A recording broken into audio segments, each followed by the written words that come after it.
So if your Face ID is not working and you have this exact error, a problem has been detected with your TrueDepth camera, Face ID is disabled, then this is what you need to repair it. There's a new non-soldering solution using the i2C MC12 programmer, and this requires these little tag-on flex cables. This allows you to basically repair this dot projector issue, and the difference between this programmer and the ones I previously covered, the AY108, is that these have a new design on the cable itself, and there's some other minor differences, but this is the biggest one, is these cables. And one thing to keep in mind, these aren't mix and match. If you want to use these cables, you have to get this programmer. Also, if you have any other Face ID issues, then this video is not for you. Check out my channel. I do have other Face ID repair videos. So let's go ahead and get started with this TrueDepth camera repair. So to purchase this programmer, you can go to DIYFixTool.com. They're the ones who sent me this tool for review and to make this video. And as you can see here, it's only $16.99 for the programmer, plus the cables, which are $7.59 to $8.59. So it's only under $10 each cable, and you can fix Face ID without any kind of soldering. It's super fast. So if you watch this full video, you'll see you can do it in no time. And they're in China, so you do have to consider that. But shipping, it's $3.99 if you want to do slow shipping, or around $30 if you want to do faster, at least to here in Las Vegas. So definitely a good deal. And another thing you will need to do is get the software. Now this is a thing I see a lot of people complain about, that they're having issues downloading it.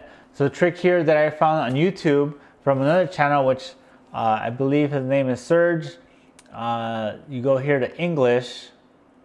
Once you click on English, it takes you to the English version of the website, and then from here you go to download, which takes you to a different download page. From here you can download the i2C mobile phone maintenance assistant, click download, and this one should download the program.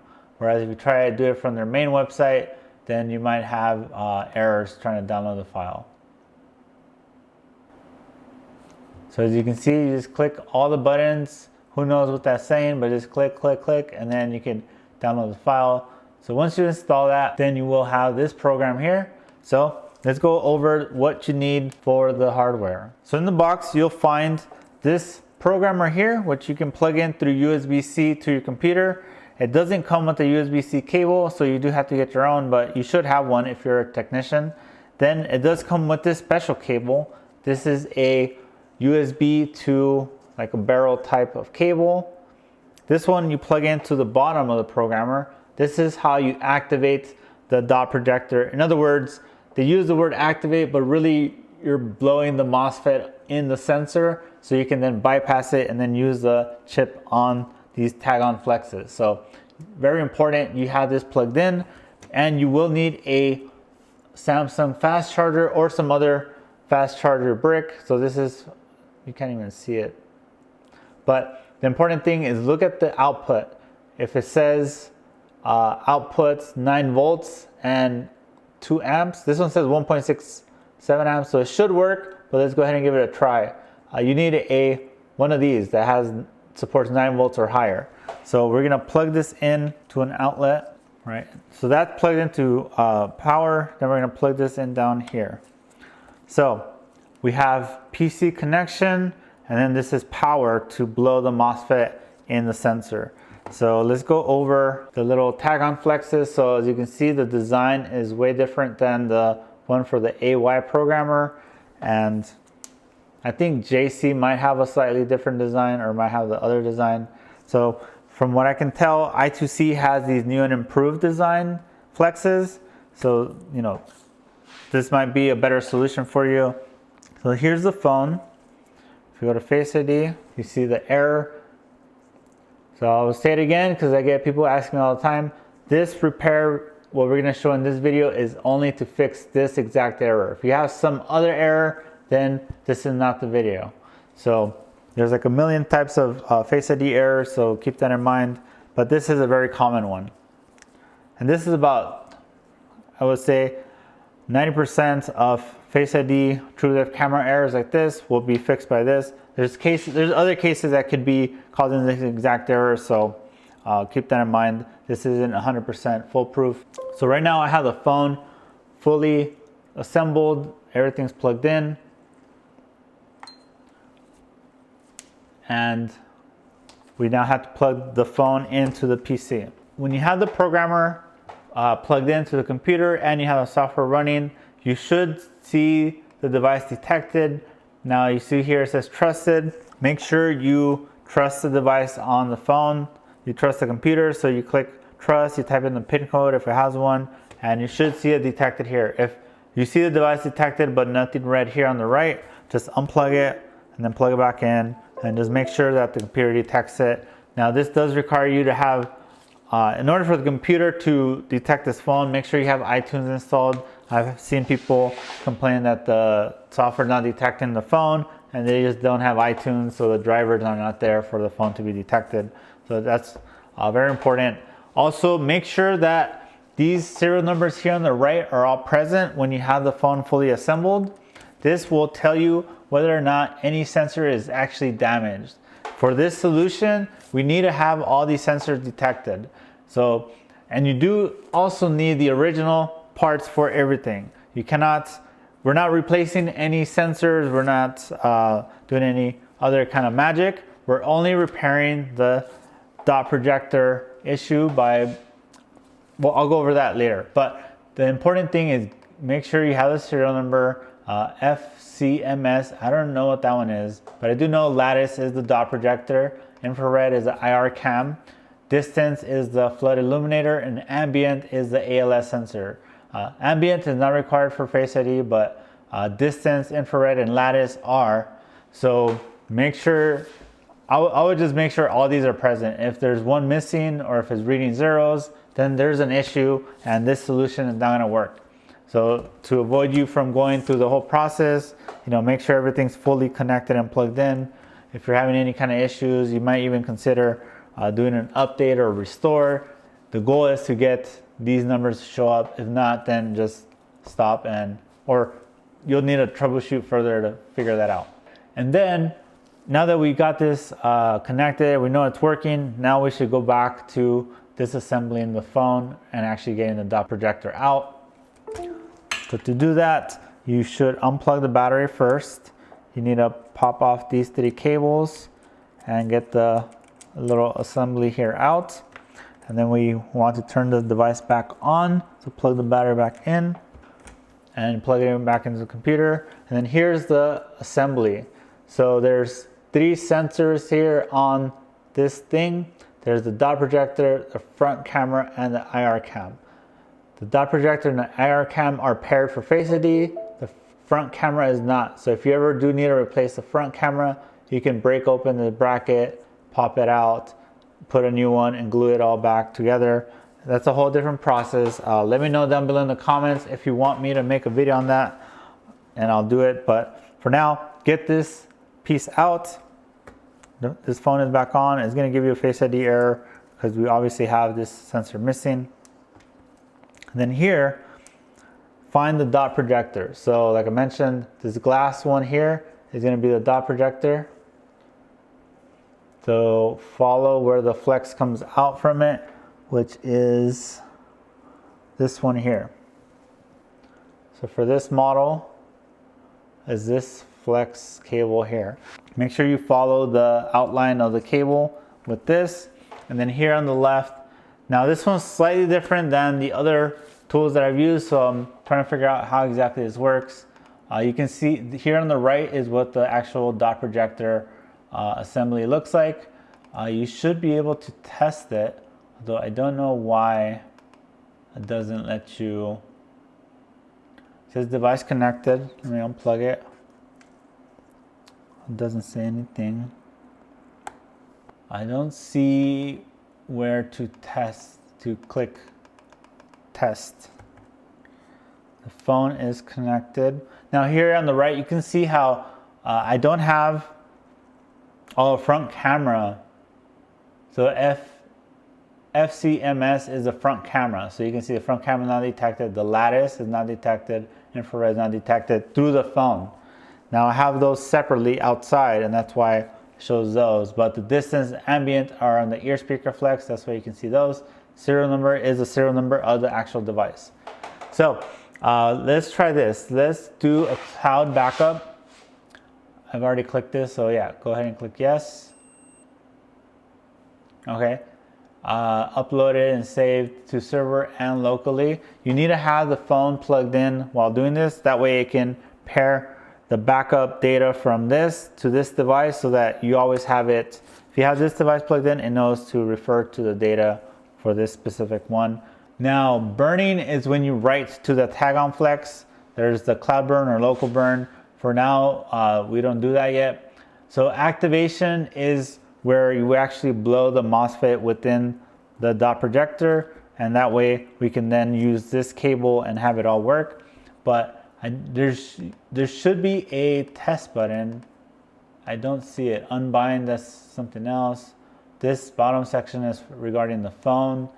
So it's, I guess, all right, let's go ahead and click activation. And also one thing that a lot of people are asking about is there any credits required? No credits.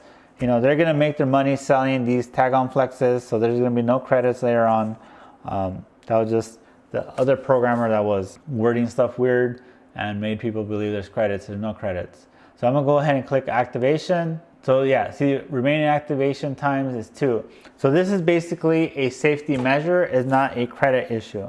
So they don't want you to keep activating, which is surging a bunch of power into the sensor. They don't want you to keep doing that a bunch of times and then damage the sensor. So that's why it's talking about this. So I'm gonna click yes. And let's see what happens. Now, if you follow me on TikTok, I did create a short little video on doing an activation on a dot projector and then taking a look at the thermal camera. So check that out. I will link my TikTok channel down below as well. So it says here activation succeeded. So I guess that's a good thing. I don't know why these went blank. Also, if I push this test button, it doesn't seem to do anything. So I don't know what that is for. I don't know why this all disappeared. I'm gonna unplug the phone, plug back in. I don't know what this blue means. I'm guessing it's saying it's been activated. So let's go ahead and just keep trying this. So I'm gonna unplug the flex. I'm gonna get the tag on flex for this model, which is iPhone 12. Back here is a QR code. If you scan this, it takes you to their support page on how to fold these flex cables. All right, this is not good. It's very stuck on here pretty good. I hope people don't damage these flex cables. All right, this is really sticky. I don't know how this works. I think it's gonna be this one. So what I'm gonna do is, let me write to the tag on flex first. I have this plugged in, just the tag on flex. I'm going to click cloud burn. This is basically writing the data that we got from this device, write it into here. Well, we got it from here, that's part of this phone. We're gonna write it into this flex, so cloud burn. Let's see if this works. Success. Now, we gotta pop this off. We're done with this programmer for now. Now to figure out the actual little folding trick here. So what you can do is, using your phone camera, scan the QR code. And then here's like their little tutorial videos. So we have an iPhone 12. So we got to find the iPhone 12 video here. And there's one for 12 Pro Max. So let's see, there's 1, 2, 3. I think it's this 4th one that actually shows it. I don't know. But this, I'm guessing the server's in China because it's really slow.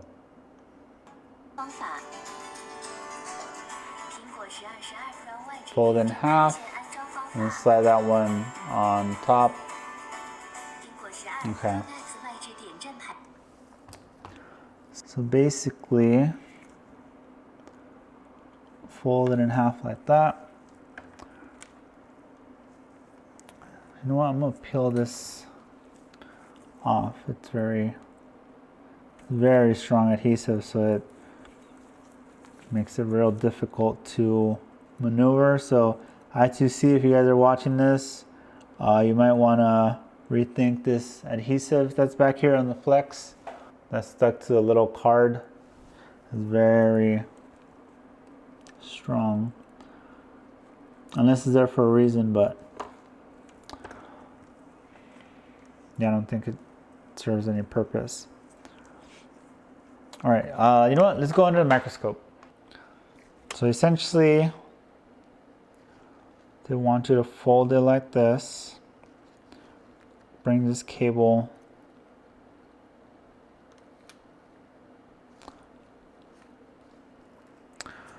this is where that stickiness is very, there's like thick layer of adhesive. All right, to have that plugged in, fold this and curve it with that. And then this cable will mimic the original. Man, why did I put this? I could already imagine people ripping the flex cable trying to get this off. The design was so good up until this adhesive. All right, so one thing I noticed is with tools and stuff from China, like there's always, is like perfect up until like one little thing, and then they kind of mess it all up. Like a lot of the sandwich heaters, like the the X360 version 2 is like perfect, but they didn't design the 5G Flex for the US. There's like a bunch of other tools that are like that. One minor little quirk really brings down the overall score. All right, so something like this. Now let's go back into the housing and see how that works. So the phone is still powered on, so let me shut it down by unplugging the battery. So just like normal, plug in this flex here underneath. Plug in this flex here.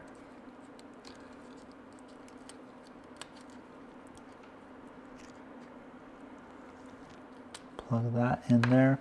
Now here's where it gets a little tricky. One is my camera doesn't zoom in that far. Two is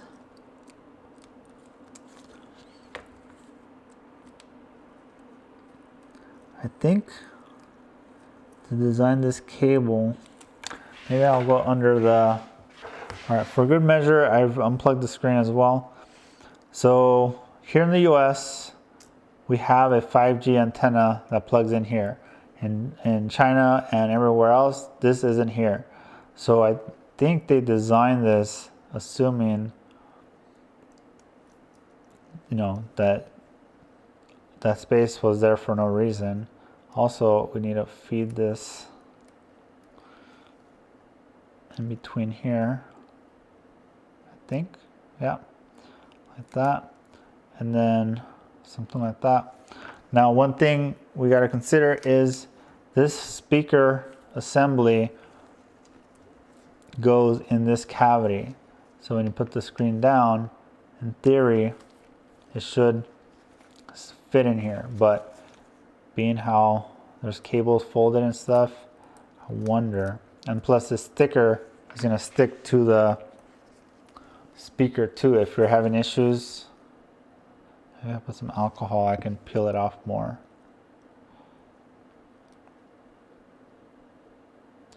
A little better.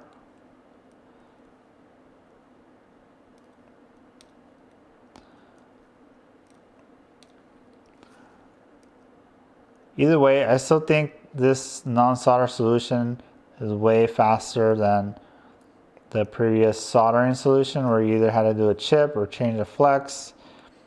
This is way faster. Shortly after my video, I had a batch of like 20 Face ID phones come in. I would say like 15 were fixable. The rest had other Face ID issues that were not fixed with this solution because it was not the dot projector. But my wife and I were able to knock these out within like 10 minutes each one all together. So it's definitely way faster. And this thing keeps popping out. So if you're doing these repairs, highly recommend the microscope. That way you could easily maneuver stuff without risking any damage. Otherwise, it's real hard to see this without a microscope. I'll link mine down below and on my website. So let's give this a try. So now I've already followed all the steps, which is read or cloud backup, activate, and then cloud burn. So in theory, this should be fixed. Now let's see if my actual screen will pop into the housing. All right, the little flex here keeps popping out. Should be in between the little cavity here, but it's not. I wish these cables came pre. How do you say it? Creased, I guess, or folded, so that you don't have to battle this. Oh, there it goes. I had the front IR cam thing not aligned well.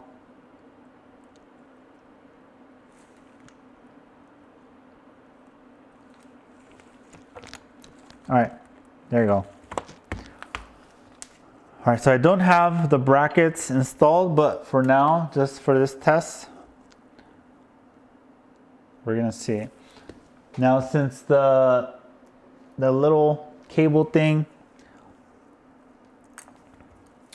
where I was saying there's a 5G antenna, this, I think we might have to cut this bracket here. So I guess I was wrong regarding the bracket cutting. Let's see, this first test to make sure Face ID is fixed. We're gonna go back to Face ID. You can see the error message is now gone.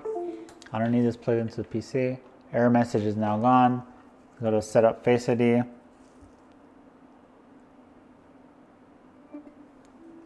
Yep, Face ID is now working. And let's set up a PIN code.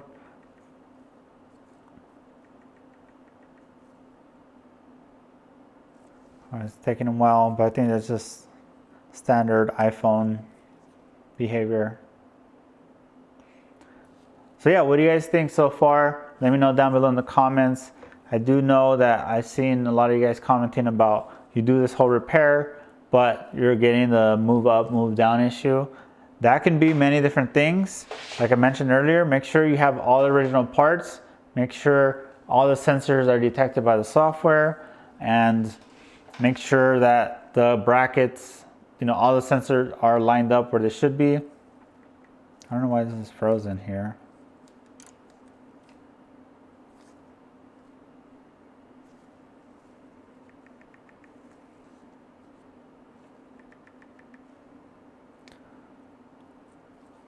Oh, the Face ID didn't finish setting up. All right, let's try it again.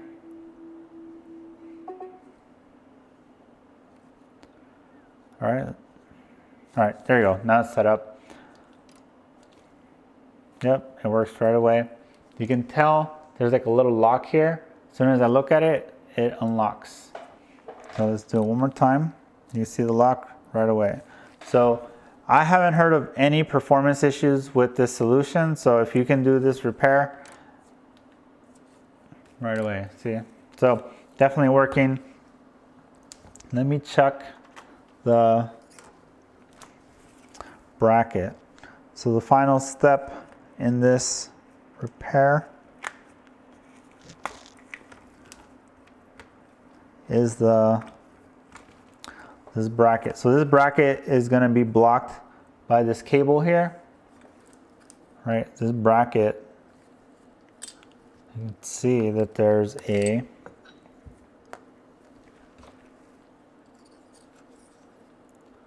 there's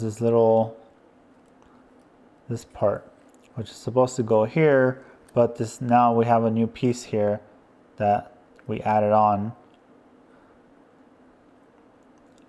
So we have to cut this off, which should be easy. Get some wire cutters.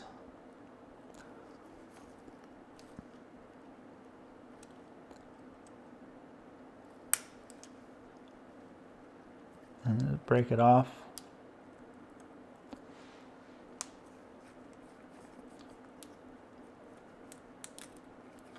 There you go. Now we can install this without any negative effects. So like I mentioned, it's unfortunate we do have to modify this. Now the AY programmer required you to actually remove this whole bracket. You had to fold the cable like crazy and fit it under here, and then you also had to cut this bracket as well because there's no way to get everything to fit. This is a way cleaner method. Now for the 12 Pro Max, which is this other cable, it's also like much cleaner, but from what I've heard, I don't have one yet to test it, but this thing gets in the way. So I don't know the solution to that yet, but I'll keep you guys posted. Make sure you guys join the Facebook group. There's a lot of good information about this solution in there. And if you need any support, that's where you want to go. So if you have any Face ID issues, reach out to me through my website. We do offer mail-in service for these type of repairs. I will link it down below. If you're a technician who needs tech support with this product or any other Face ID products, instead of messaging me directly, you should instead post in my Facebook group. There's over 100,000 members there who are majority technicians who know how to use these tools and from around the world, so you don't have to worry about one person helping you directly. You should instead use the community because that's how a lot of us have learned. So use that. If you want to support the channel even more, check out the links to buy this t-shirt down below. If you buy a t-shirt, we get a few bucks and it really supports this channel, helps us buy better cameras, better lights, all that good stuff. Also, don't forget to check out the repair wiki. We have recently uploaded diode mode readings for a lot of devices like the iPad Air 5, iPad Pro 12.9 5th generation. We did the A32, Samsung. Big shout out to Kevin Short for helping me build out that wiki. So check that out. I'll link all that down below. Appreciate all you guys who stuck around here to the end. And don't forget to check out this video right here where we cover how to do another Face ID repair. So thanks a lot. I'll see you guys in the next one.